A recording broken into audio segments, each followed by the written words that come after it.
Hello viewers, how are you? कैसे हैं आप? उम्मीद करते हैं आप सब ठीक होंगे। आपको वेलकम करते हैं हमारे न्यू चैनल पाकिस्तानी व्यूज़ पे।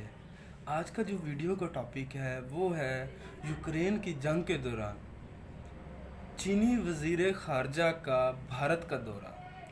अब चीनी जो वज़ीर ख़ारजा है वो क्यों आया और चीन भारत से क्या चाहता है, इस इस टॉपिक पे वीडियो है जी। चलते हैं वीडियो की तरफ, फिर आगे मज़ीद डिस्कशन करते हैं इस पे। ना रिसेंटली आपने देखा होगा कि एक बहुत ही इंटरेस्टिंग जियो पॉलिटिकल डेवलपमेंट हुई है। चाइना के जो विदेश मंत्री हैं ये रिसेंटली आए हैं इंडिया में। ये इंडिया हालांकि में। बहुत से कंट्रीज का टूर कर रहे हैं। सबसे पहले चाइना के हाँ। विदेश मंत्री गए पाकिस्तान में जो अच्छा, ये बहुत ऑर्गेनाइजेशन से ऑफ इस्लामिक कंट्रीज का कोऑपरेशन है वहाँ पर टूर कर मीटिंग रहे अटेंड करी। हैं। उस मीटिंग के बाद ये कुछ सेकंड्स के लिए हाँ, गए पाकिस्तान अफगानिस्तान गए में, हैं फिर पहले। वहाँ से सीधा आए इंडिया और अब इंडिया से सीधा यहाँ पर गए हैं नेपाल में। अब इंडिया की जो इनकी विजिट थी, मैं टू बी ऑनेस्ट मैं आपको ये बता रहा हूँ, ओवर द इयर्स मैंने जब इंटरनेशनल रिलेशंस को प्रॉपर्ली कवर किया है, स्टडी किया है, मैंने कभी भी इंडिया में एक चाइनीज लीडर का वेलकम इतने कोल्ड तरीके से, इतने ठंडे तरीके से नहीं देखा जैसा वैंग यी के साथ हुआ था। यहाँ पर आप देख पाएंगे, इस पे काफी आर्टिकल्स भी पब्लिश हुए हैं कि चाइना के विदेश मंत्री को बहुत ही कोल्ड वेलकम मिला इन न्यू दिल्ली। और एक्चुअली इन्होंने कोशिश ये करी थी कि इनकी मीटिंग 3 लोगों से हो, Ajit Doval national security adviser, S Jaishankar विदेश मंत्री इंडिया के, और प्राइम मिनिस्टर नरेंद्र मोदी जी ने इनसे मिलने से मना कर दिया। ये कई रिपोर्ट्स क्लेम कर रही है कि इन्होंने अपनी तरफ से कोशिश करी कि मोदी जी से भी एक 1-to-1 मीटिंग हो जाए, मगर मोदी जी ने यहाँ पर मीटिंग नहीं करी। इनकी प्राइमरली यहाँ पर मीटिंग हुई है जयशंकर साहब से और अजीत डोभाल साहब से। और मोदी जी का यहाँ पर वैंग यी से मिलना बनता भी नहीं था, क्योंकि आप अगर सोच कर देखें तो बिल्कुल इंडिया में आने से पहले कुछ ही घंटों पहले इन्होंने पाकिस्तान में खड़े होकर एक कश्मीर को लेकर काफ़ी कॉन्ट्रोवर्शियल स्टेटमेंट दे दी कि चाइना सपोर्ट करता है पाकिस्तान को इनके कोर इश्यूज़ में, जो इस्लामिक कंट्रीज चाहती है कश्मीर को लेकर वही चाइना चाहता है। तो बहुत ही ऑब्वियस बात है, ऐसी स्टेटमेंट के बाद इंडिया में इनको कोई बहुत ज़्यादा बड़ा वेलकम नहीं मिलने वाला था। उसके अलावा भी आप अगर देखें तो गलवान वैली इंसिडेंट जब हुआ था तब से लेकर अब तक ये पहले मेजर चाइनीज मिनिस्टर हैं जो भारत को विजिट कर रहे हैं। तो ऑब्वियसली जो इनकी पहली विजिट थी ये भी काफी हद तक खराब होने वाली थी। मगर आप यहाँ पे डेफिनेटली मुझसे ये पूछेंगे, क्या चाइना इंडिया की तरफ एक दोस्ती का हाथ बढ़ा रहा है? क्या ये एक आउटरीच है टुवर्ड्स इंडिया? वेल देखो, मैं यहाँ पे जो वैंग यी ने कहा है सिर्फ यही नहीं आपको बताऊंगा, जो चाइना का ऑलमोस्ट जो सरकारी मीडिया इनका ग्लोबल टाइम्स, वो लोग यहाँ पर क्या कह रहे हैं इस मीटिंग के बारे में, ये भी जानना इंपॉर्टेंट है। इससे ओवरऑल पूरे चाइना में क्या इनकी सोच है, क्या इनका सरकारी मीडिया कह रहा है, इनके विदेश मंत्री क्या कह रहे हैं, ये सब जान के आपका माइंड काफी हद तक क्लियर होगा इस मैटर में। यहाँ पर आप देख पाएंगे ये आर्टिकल है बाय ग्लोबल टाइम्स, और मैं इंटरेस्टिंगली यहाँ पर ये देखकर काफी सरप्राइज था, प्लेजेंटली सरप्राइज था कि बहुत ही लंबे समय के बाद चाइना के सरकारी मीडिया ने खुद एक्सेप्ट किया है कि इंटरनेशनली इंडिया का स्टैचर काफी हद तक बड़ा है। मैं तो खैर आर्टिकल 3 बार पढ़ चुका हूँ, ये आपको जो पार्ट है दिखाता हूँ। यहाँ पे आप देख पाओगे ये लोग कह रहे हैं कि इंडिया की जो स्ट्रेंथ है, इंडिया की ताकत, इंडिया का सेल्फ कॉन्फिडेंस, इंडिया का इंटरनेशनल स्टेटस, ये रिसेंटली डेवलप हुए हैं इनॉर्मसली, और बिल्कुल हुए हैं। मैं आज के समय, मुझे याद है इंडिया क्या था 2005 में, 2010 में, तब से लेकर अब तक जाइंट लीप आया है। अगर आप बहुत यंग है तो आप इतना इसका फील नहीं कर पाएंगे, मगर मेरे जैसा आदमी जेन्युइनली देख सकता है एक ह्यूज लीप आया है इंडिया के ओवरऑल स्टैचर में। फिर आगे देखिए, ये जो तारीफें हैं करके घूम फिर के चाइना पहुंचता है मेन पॉइंट पे, वो है यूक्रेन। ये जो पूरी विजिट थी इसका एक कोर रीजन यूक्रेन था।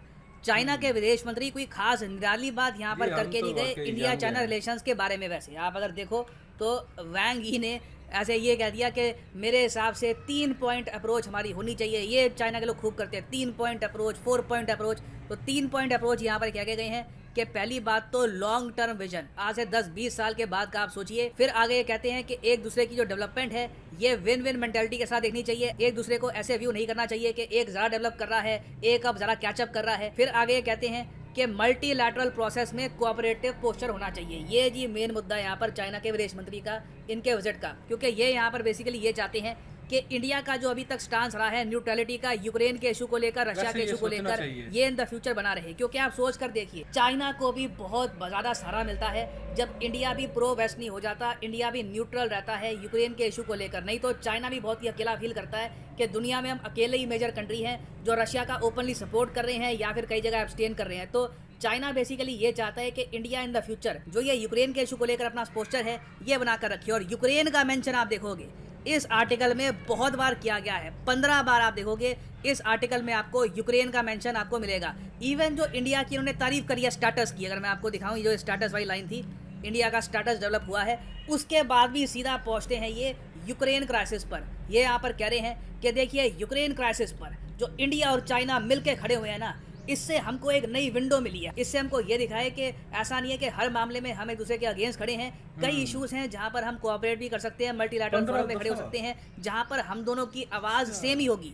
फिर आगे देखिए ये यहाँ पर पॉइंट उठाते हैं यूएसए का। बेसिकली चाइना कभी भी ये नहीं चाहेगा कि इंडिया कंप्लीटली यूएसए के कैंप में चला जाए। तो आगे ये कहते हैं कि देखिए USA has stepped up courting India against Russia.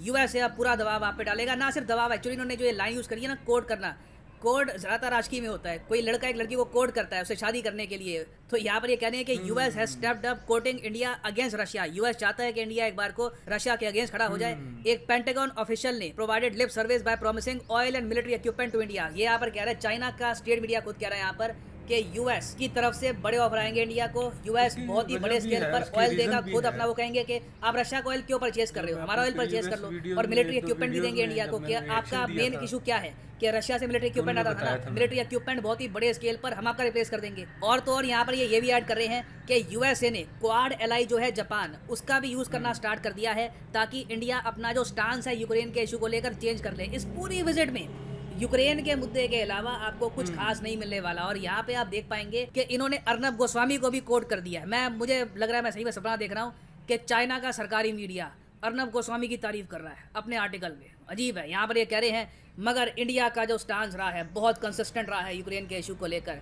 जो इंडिया के टीवी एंकर है अर्नब गोस्वामी, ये यहाँ पर ओपनली कह चुके हैं कि इंडिया कोई सैटेलाइट स्टेट नहीं है यूएसए की। तो बेसिकली चाइना यहाँ पर ये मान के चल रहा है कि जो स्टांस इंडिया ने यूक्रेन के इशू को लिया है, थोड़ा सा आप कह लीजिए झटका दिया है यूएसए को, क्वाड को, ऐसा ही स्टांस अगर इंडिया फ्यूचर में रखता है तो चाइना के साथ भी धीरे धीरे इनके रिलेशंस और इम्प्रूव हो सकते हैं। बेसिकली ये यही कह रहे हैं कि क्वाड से और दूर होते रहो, यूएसए से और दूर होते रहो, एंड परहैप्स धीरे धीरे हम अपने रिलेशंस भी इम्प्रूव कर सकते हैं। तो क्वेश्चन ऑफ कोर्स इंडिया के सामने यही है कि क्या ये गैम्बल इंडिया खेलेगा कि फिर से हम चाइना का भरोसा करें, एक ऐसे चाइना का जो अभी पाकिस्तान को सपोर्ट प्रोवाइड करके आया है कश्मीर के इशू को लेकर, वेरियस और इश्यूज़ को लेकर। तो अगेन मोस्ट प्रोबेबली इंडिया यहाँ पर चाइना की तरह सुनेगा नहीं। यूक्रेन इशू बहुत ही यूनिक है। कल को अगर मान लो कोई और इशू आता है, ताइवान का इशू या फिर इंडो पैसिफिक में, वहाँ पर इंडिया जेन्युइनली यूएस के साथ, क्वाड के साथ खड़ा होता हुआ आपको दिखेगा ना। यहाँ पे मैं आपसे पूछना चाहूँगा कि जो भी नॉलेज मैंने आपको यहाँ पर दी है चाइना के विजिट के बारे में, चाइना का स्टेट मीडिया का क्या रहा है इसके बारे में, यहाँ पे ये सब जानकर आपका क्या मानना है कि जो चाइना की मेन इच्छा है, इंडिया को इसको फॉलो करना चाहिए कि इन द फ्यूचर भी हम क्वाड से दूरी बनाकर रखें और यूएसए को दूर रखें, या फिर आप मानते हैं कि नहीं, नेवर ट्रस्ट चाइना। रशिया का केस बिल्कुल यूनिक है, यूक्रेन का केस बिल्कुल यूनिक है। इन द फ्यूचर इंडिया को प्रो वेस्ट, प्रो क्वाड ही होना चाहिए। लिखेगा इसके बारे में कमेंट सेक्शन में, मैं जेन्युइनली जानना चाहूँगा। और फाइनली मैं आपको ये भी बता दूँ कि अनअकैडमी का जो यूपीएससी कॉम्बो कोर्स है, यहाँ पर फ्लैट 20% डिस्काउंट चल रहा है। कमेंट सेक्शन में जाओ, यहाँ पे आपको दिखेगा लिंक, फ्लैट 20% ऑफ। इस लिंक पे करो क्लिक और यहाँ पे आप परचेज कर पाएंगे यूपीएससी कॉम्बो पैकेज, जिसके अंडर आप यूपीएससी प्रीलिम्स, मेंस, ऑप्शनल तीनों की ही तैयारी कर सकते हैं इन ए सिंगल परचेज। और यहाँ पे आपको दिखेगा 12 मंथ का कोर्स, 18 मंथ, 24 मंथ, 36 मंथ। अगर आपके पास अभी टाइम है, कॉलेज स्टूडेंट हो, 2-3 साल बाद आराम से एक यूपीएससी एग्जाम का अटैम्प्ट देना है, तो जो 36 मंथ का कोर्स है ये भी आप कर सकते हैं अटैम्प्ट। सिंपली यहाँ पे आपको कोड डालना है PD10 और प्राइसेस और ज़्यादा यहाँ पर गिर जाएंगे। You will get a flat 20% discount. So use the code PD10 and save money. इसी नोट के साथ ये है वीडियो का। Thank you for listening and as always God bless you all.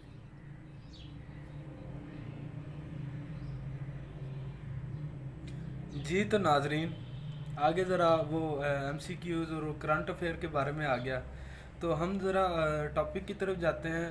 तो आप जो भी व्यूवर्स हैं काइंडली इसके बारे में कमेंट कीजिएगा। तो इंशाल्लाह ताला नेक्स्ट वीडियो में मिलते हैं कि नेक्स्ट वीडियो में न्यू क्या चीज़ है। मैं भी यही कोशिश करता हूँ कि आपके लिए हर वीडियो में न्यू से न्यू चीज़, करंट अफेयर के बारे में और वर्ल्ड अफेयर के बारे में जो भी न्यू चीज़ है वो मैं उठा के आपके लिए पेश करूं। जी तो मिलते हैं नेक्स्ट वीडियो में, तब तक के लिए अल्लाह हाफिज़।